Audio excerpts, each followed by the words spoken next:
ఒక్క ఛాన్స్ అన్నాడు. నెత్తి మీద చెయ్యేసి నిమిరాడు. బొగ్గులన్నీ సవరించాడు. ముద్దులు పెట్టాడు.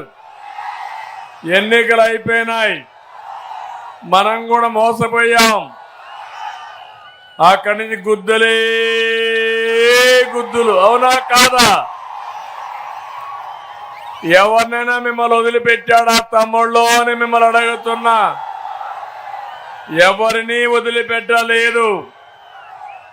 అందుకే ఒకసారి అని చెప్పి నమ్మి మోసపోయిన మీలో ఒక బాధ ఉంది, ఆవేదన ఉంది, ఆక్రందన ఉంది.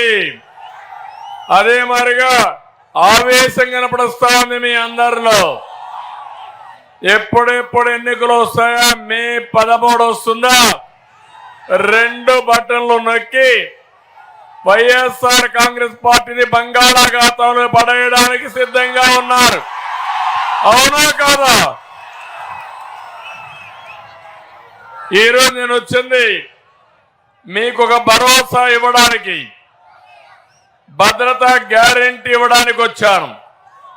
నేను ఒకటే చెప్తున్నా, ఈరోజు ఎన్డీఏ తరపున ఈరోజు చూస్తా ఉంటే 3 జెండాలు ఎక్కడికి పోయినా రెపరెపలాడుతున్నాయి.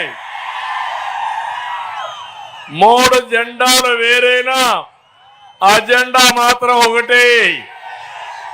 ప్రజలు గెలవాలి, రాష్ట్రం నిలబడాలి.